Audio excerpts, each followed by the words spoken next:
Hi வணக்கம் and welcome back to my channel சிறுக சேமிப்போம். இன்றைக்கி நம்ம என்ன பார்க்க போகிறோம்னு பார்த்தீங்கன்னா ஒரு கோல்டு செயின் தான் பார்க்க போகிறோம். இது நான் பாப்பாவுக்காக வாங்கியிருந்தேன் செகண்டு கோல்டு. ஃபஸ்ட்டு பார்த்தீங்கன்னா அவங்களுக்காக நான் வந்து கொலுசு தான் வாங்கியிருந்தேன். ஏன்னா பாப்பா பிறந்த ஒரு மாதத்துலேயே வந்து அக்ஷய திருதி வந்துச்சு. ஸோ அன்றைக்கி எதாவது கோல்டு வாங்கணுன்றதுக்காக நான் போய் கோல்டில் கொலுசு வாங்கியிருந்தேன். அது வாங்கினதுக்கப்புறம் பார்த்தீங்கன்னா நான் இந்த செயின் அதுக்கு ஒரு 4-5 மாதத்தில் இந்த செயின் நான் வாங்கியிருந்தேன். இந்த செயின் நான் எப்படி வாங்கினேன்னு பார்த்தீங்கன்னாக்கா என்கிட்ட இருந்த கொஞ்சம் ஓல்டு கோல்டு, அதாவது வந்து கம்பல் மோதிரம் இதெல்லாம் வந்து போடாமல் வச்சுருந்தேன் இல்லைங்களா. இது கொஞ்சம் கூட வந்து சில்வர் இது எல்லாமே கொடுத்து கொஞ்சமாக கேஷ் கொடுத்து தான் இந்த செயினை வந்து நான் ஜிஆர்டிலேருந்து வாங்கியிருந்தேன். நான் திரும்பவும் சொல்கிறேன், இந்த மாதிரி ஒரு பொருளெல்லாம் நான் வாங்கும்போது அப்போல்லாம் எனக்கு வேஸ்டேஜ்னால் என்னன்னே தெரியாது. அப்போது எனக்கு கையிலேருந்து எவ்வளோ போகுதுலாம் தெரியல. ஒரு பொருள் வாங்குகிறோமோ அந்த மாதிரி மட்டும்தான் நான் யோசித்து வாங்கியிருந்தேன். சரி வாங்க இந்த செயின் வந்து எப்படி இருக்குன்னு பார்க்கலாம். இதை நான் ஆல்ரெடியே நான் வந்து பேபி ஜுவல்ஸ் வந்து நான் ஷேர் பண்ணியிருப்பேன். அதில் இந்த செயின் வந்து இதில் இருக்கும். இதுதான் நான் பாப்பாக்காக வாங்கினேன் அந்த செயின். இது வந்து அந்த பாலாக இருக்கும் இல்லைங்களா அந்த செயின். எனக்கு வந்து லாங்காக இருக்கணும், அதே சமயத்தில் திக்காக இருக்கணுன்ற மாதிரி தான் நான் நினச்சேன்.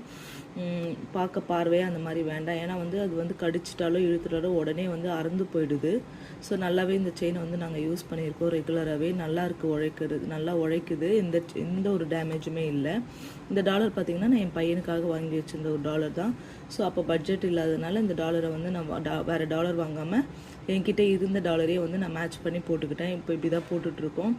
இந்த மாதிரி இந்த ஹூக் வந்து லைட்டாக பெண்டாக இருக்குது இல்லைங்களா. நீங்கள் எப்போது ஜிஆர்டிக்கு போகும்போதும் நீங்கள் அங்கே உள்ள கோல்டு வந்து கரெக்ஷன் பண்ணுற ஆள்கிட்ட கொடுத்தீங்கன்னா கண்டிப்பாக அவங்க வந்து இந்த ஹூக்கை வந்து இது பண்ணி கொடுத்துருவாங்க. நான் நெக்ஸ்ட் டைம் போகும்போது பண்ணணும்னு இருக்கேன். ஏன்னா நல்லா போட்டதுனால இந்த அளவுக்கு வளைஞ்சிருக்கு. மற்றபடி செயினில் எந்த ஒரு சின்ன டேமேஜுமே இல்லை. யூஸ் பண்ணுறதுக்கு வந்து பார்க்க நல்லா இருக்குது. இது நானுமே ஒரு தடவை 2 தடவை போட்டிருக்கேன். நல்லாயிருக்கு. ஏன்னா இந்த செயின் வாங்கும்போது கொஞ்சம் லாங்காகவே வாங்கிட்டேன். ஷார்ட்டாக இருந்தாக்கா கழுத்துக்கிட்ட வந்து ரொம்ப ஒட்டிகிட்டு இருக்கும்போது அவங்க அறக்கிற மாதிரி பண்ணுவாங்க.